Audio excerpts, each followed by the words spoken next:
আজিৰ তাৰিখত 24 ঘণ্টা কাম কৰাই মাত্ৰ 100 টকা মজুৰি। ঘৰ এটা নথকাৰ মাজত তেওঁলোকে হাবিৰ মাজত অইলৰ খাদ সুৰক্ষা কৰে। সেই কৰ্মীসকলে কোনটো দিশৰ পৰা গাঁও এখন সুৰক্ষা কৰাটো বুজায়? অইল কৰ্তৃপক্ষ আৰু ভাৰত চৰকাৰ অসম চৰকাৰক এটা কথা পোনপটীয়াভাৱে ক'ব বিচাৰিছোঁ যে আপোনালোকে ইণ্ডাষ্ট্ৰীবিলাক আইনৰ জৰিয়তে পৰিচালিত কৰে নে মনৰ খেয়াল খুচি মতে পৰিচালিত কৰে এবাৰ ভাবিব। আচলতে আজি সমগ্ৰ ডিব্ৰুগড় আৰু তিনিচুকীয়া জিলাৰ যিবিলাক অইল ইণ্ডাষ্ট্ৰিয়েলৰ ভিতৰত থাকি কাম কৰা সুৰক্ষা কৰ্মীসকল ইয়াত সমবেত হৈছে। আচলতে এই অইল সুৰক্ষা কৰ্মীসকলে আজি সুদীৰ্ঘ 24 বছৰ ধৰি অইল নিৰাপত্তাজনিত কামত তেওঁলোকে জড়িত হৈ আছে। আমিবিলাক জড়িত হৈ আছোঁ। কিন্তু অতি পৰিতাপৰ আৰু দুখৰ বিষয় যে এই অইল সুৰক্ষা কৰ্মীবিলাকক অইল ইণ্ডিয়া লিমিটেডে সংশ্লিষ্ট আৰক্ষী প্ৰশাসনৰ যোগেদি গাঁওৰক্ষী বাহিনীৰ নাম দি তেওঁলোকে মকৰল কৰি আহিছে। আৰু এটা কথা স্পষ্ট যে আজিৰ পৰা প্ৰায় 30-35 বছৰ পূৰ্বে অইল ইণ্ডিয়া লিমিটেডত যিবিলাক সুৰক্ষাকৰ্মী নিয়োজিত, সেই সুৰক্ষাকৰ্মীসকল আজিৰ তাৰিখত প্ৰায়সকল ৰিটায়াৰ্ড হ'ল আৰু কিছু সংখ্যক মৃত্যু হ'ল। গতিকে যিবিলাক ঠাই খালী হ'ল, সেই খালী ঠাইবিলাকতে বৰ্তমান আমাৰ কৰ্মীসকলে সুৰক্ষা কাৰ্যত নিয়োজিত হৈ আহিছে। আৰু এই সুৰক্ষা কাৰ্যত নিয়োজিত হৈ অহা কৰ্মীসকলক মাহিলী মাত্ৰ 3000 টকাৰ বিনিময়ত, অৰ্থাৎ প্ৰতিদিনে 100 টকাকৈ হাজিৰা দি পাৰিশ্ৰমিক দি 24 ঘণ্টা খটুৱাই অইল ইণ্ডিয়া লিমিটেডে চৰম প্ৰতাৰণা কৰি আছে। আৰু এই চৰম প্ৰতাৰণা কৰি অহাৰ বিৰুদ্ধে বিভিন্ন সময়তে কৰ্মীসকলে অইল ইণ্ডিয়া লিমিটেডৰ বিভাগীয় কৰ্তৃপক্ষক আবেদন নিবেদন কৰি আহিছে যে কৰ্মৰ অনুপাতে উচিত প্ৰাপ্য বিচাৰি। যেতিয়া কৰ্মৰ অনুপাতে উচিত প্ৰাপ্য বিচাৰি যায় তেতিয়াই অইল ইণ্ডিয়া লিমিটেডে চৰকাৰলৈ ঠেলে। আৰু চৰকাৰে যিহেতু অইল ইণ্ডিয়া লিমিটেডে কয় চৰকাৰে যিহেতু VDB আইনখন বলবৎ কৰি ৰাখিছে, গতিকে চৰকাৰে যদি VDB আইনখন এৰি দিয়ে তেতিয়াহ'লে আমাৰ দিয়াত আপত্তি নাই। যেতিয়া আকৌ কৰ্মীসকলে চৰকাৰৰ ওচৰলৈ যায়, চৰকাৰৰ ওচৰলৈ গ'লে আকৌ তেওঁলোকে কয় যে অইল ইণ্ডিয়া যদি তেওঁলোকে নিজাববীয়া যদি সম্পদ সুৰক্ষাত নিয়োজিত কৰি ৰাখিছে, অইল ইণ্ডিয়াই যদি দিয়ে তেতিয়াহ'লে আমাৰ দিয়াত আপত্তি নাই।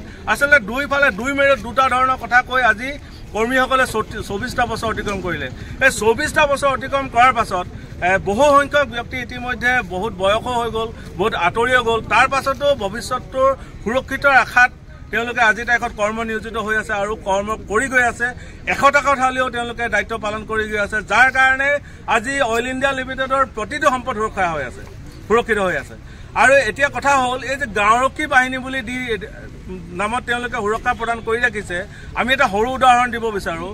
এতিয়া চৰাইপুং নিচিনা এলেকাত ডিব্ৰুগড় জিলাৰ ডিগবৈ এলেকাৰ যিবিলাক ঘন জংঘলৰ মাজত অৱস্থিত যিবিলাক অইল ইণ্ডিয়া লিমিটেডৰ খাদ, এই খাদবিলাকত য'ত 7-8 কিলোমিটাৰ পৰ্যন্ত মানুহৰ ঘৰ এটা নাই, এই ঘৰ এটা নথকাৰ মাজত তেওঁলোকে হাবিৰ মাজত অইলৰ খাদ সুৰক্ষা কৰে। সেই কৰ্মীসকলে কোনটো দিশৰ পৰা গাঁও এখন সুৰক্ষা কৰাটো বুজাইছে, সেই কথাটো কিন্তু অইল ইণ্ডিয়া লিমিটেডে আমাক উত্তৰ দিব লাগে। গতিকে এই কথাখিনিয়ে আজি তাৰ কাৰণে যিহেতু প্ৰতিটো অভিসন্ধিত আজি সুৰক্ষা কৰ্মীসকল বঞ্চিত হ'ব লগা হৈছে। এই বঞ্চিত হোৱাৰ বহিঃপ্ৰকাশ ঘটি আজি সকলো সমবেত হৈছে আৰু গোটেইখিনি আজি লগ হৈ এটা সিদ্ধান্তত উপনীত হৈছে যে কি আমি বিভিন্ন স্তৰ অতিক্ৰম কৰাৰ পাছত এই দাবীটো স্পৰ্শ কৰিবৰ কাৰণে, চৰকাৰ পক্ষক স্পৰ্শ কৰিবৰ কাৰণে বা কোম্পানীক স্পৰ্শ কৰিবৰ কাৰণে অনশন পৰ্যন্ত কৰা হ'ল। 36 ঘণ্টা আমি অনশন কৰিলোঁ। বিভিন্ন ধৰ্মত আমি ধৰ্মঘটো কৰিছোঁ। বিভিন্ন ধৰ্মত সময়ত আমি আবেদন নিবেদন কৰি আহিছোঁ। এই বিষয়টো ইতিমধ্যে অইল ইণ্ডিয়া লিমিটেডৰ ছিকিউৰিটি ডিপাৰ্টমেণ্টৰ ছেমিনাৰ হলত আলোচনা সভা কক্ষত DC আৰু SPৰ অতিৰিক্ত DC আৰু অতিৰিক্ত SPৰ উপস্থিতিত আৰু অইলৰ সুৰক্ষাৰ উচ্চপদস্থ বিষয়াৰ উপস্থিতিত কৰ্মীসকলৰ মাজত এখন ত্ৰিপাক্ষিক আলোচনা হৈছিল। এই ত্ৰিপাক্ষিক আলোচনাৰ জৰিয়তে তেওঁলোকে ঊৰ্ধ্বতন মহলৰ কথাখিনি অৱগত কৰি ইয়াতে সুব্যৱস্থা গ্ৰহণ কৰা হ'ব বুলিও কৈছিল। কিন্তু আজিৰ তাৰিখলৈকে এই কৰ্মীসকলে কোনো ধৰণৰ সুদুত্তৰ পাবলৈ সক্ষম হোৱা নাই। আৰু ইতিমধ্যে আটাইতকৈ এই বিষয়টোৰ ওপৰত আমি অসম চৰকাৰৰ মুখ্য সচিবকো আমি সাক্ষাৎ কৰি আমি পোনপটীয়াকৈ আমি গোটেই কথাখিনি আমি অৱগত কৰিছিলোঁ। তাৰপিছতো আমি কোনো ধৰণৰ সফল পোৱা নাই, যাৰ কাৰণে আজি আমাৰ বন্ধ বা সংগ্ৰাম আমাৰ ইচ্ছাকৃত নহ'লেও আজি আমি সেই এটা আমি পৰিকল্পনা কৰিবলৈ আমি বাধ্য হৈছোঁ যে যদি কোনো ধৰণে ইয়াৰ বিকল্প ব্যৱস্থা নিদিয়ে, যদি উচিত মান্যতা নিদিয়ে, কৰ্ম অনুপাতে যদি তেওঁলোকে উচিত ব্যৱস্থা দিবলৈ তেওঁলোকে মানি নলয়, তেতিয়াহ'লে সমগ্ৰ সুৰক্ষা কৰ্মী একত্ৰিত হৈ অইল অৱৰোধ কৰাৰ দৰে এটা কাৰ্যপন্থা গ্ৰহণ কৰিবলৈ আজি সিদ্ধান্ত কৰা হৈছে। আজি চৰাইদেউ ডিব্ৰুগড় আৰু তিনিচুকীয়া জিলাৰ অইল ইণ্ডিয়া লিমিটেডৰ সুৰক্ষাকৰ্মী হিচাপে নিয়োজিত থকা 1600 সুৰক্ষাকৰ্মীৰ উপস্থিতিত এখনি যৌথ আলোচনা সভা অনুষ্ঠিত হয়। আৰু এই সভাৰ মূল যিটো কথা, সেই কথাটো অসমৰ মানুহে গম পালে আচলতে আশ্চৰ্য প্ৰকাশ কৰিব যে অইল ইণ্ডিয়া লিমিটেডৰ সুৰক্ষাকৰ্মী হিচাপে নিয়োজিত থকা সুৰক্ষাকৰ্মীসকলক আজিৰ তাৰিখত 24 ঘণ্টা কাম কৰাই মাত্ৰ 100 টকা মজুৰি দিয়ে। আৰু তেওঁলোকৰ গোটেই ৰিক্ৰুটমেণ্টৰ প্ৰক্ৰিয়াটো টেকফুলি গভৰ্ণমেণ্টৰ লগত তেওঁলোকে এটা মিউচুৱেল আণ্ডাৰষ্টেণ্ডিং কৰি থানাৰ জৰিয়তে আৰক্ষীৰ জৰিয়তে ভিডিপি হিচাপে নিয়োজিত কৰিছে। ভিডিপিৰ জেনেৰেল ডিউটিবিলাক কি থাকে আমি সকলোৱে জানো। ইলেকশ্যনৰ সময়ত ডিউটি কৰা বা ইলেকশ্যনৰ টাইমত কালভাৰ্টবিলাক চোৱা চিতা কৰা, গাঁৱত কিবা ল এণ্ড অৰ্ডাৰ চিটুৱেশ্যনৰ থানাক খবৰ দিয়া। অইলৰ নিচিনা এটা বৃহৎ উদ্যোগ প্ৰতিষ্ঠানৰ লগত জড়িত থকা 1600 সুৰক্ষাকৰ্মীক এই ধৰণৰ বঞ্চনা, এই ধৰণৰ অন্যায়, এই ধৰণৰ শোষণ আচলতে ভাবিব নোৱাৰা এটা ঘটনা।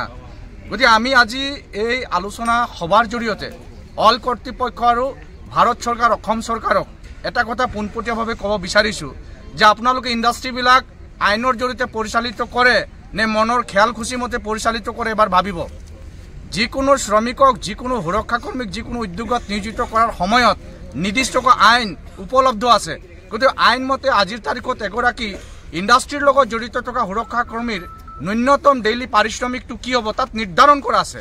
সকলোৱে জানে ভাৰতবৰ্ষত এভাৰেজ স্কিল লেবাৰবিলাকৰ পাৰ মান্থ চালাৰীটো 22,000তকৈ অধিক। গতিকে সুৰক্ষাকৰ্মী হিচাপে নিয়োজিত কৰি অইলৰ এই ধৰণৰ যিটো বঞ্চনা বা সুৰক্ষাকৰ্মীসকলৰ ওপৰত যিটো অন্যায়, ই কেতিয়াও গ্ৰহণযোগ্য হ'ব নোৱাৰে। গতিকে অইল কৰ্তৃপক্ষক আমি দাবী জনাওঁ, চৰকাৰকো এই বিষয়টোৰ ওপৰত আমি উচিত বিবেচনা কৰিবৰ কাৰণে দাবী জনাওঁ যে অইলৰ লগত জড়িত চৰাইদেউ, ডিব্ৰুগড়, তিনিচুকীয়া গোটেই অইল ৰিচোৰ্চ যিবিলাক চেণ্টাৰ আছে সেইবিলাকৰ লগত জড়িত সুৰক্ষাকৰ্মীসকলৰ ন্যূনতম যিটো মাহিলী দৰমহা, এইটো মিনিমাম স্কিলৰ যিটো এভাৰেজ ৱেজ আছে গোটেই সমগ্ৰ ভাৰতবৰ্ষত, সেই ৱেজৰ মতে দিয়ক। স্কিল লেবাৰ এজনৰ যিটো আজি দৰমহা আছে মাহেকৰ মূৰত, সেইমতে দিয়ক। তেওঁলোকে 100 টকাকৈ গাঁওৰক্ষী বাহিনীক দিয়াৰ দৰে মাহেকত 3000 টকা দি পেলাই লুণ্ঠন আৰু বঞ্চনা কৰাটো কেতিয়াও গ্ৰহণযোগ্য হ'ব নোৱাৰে।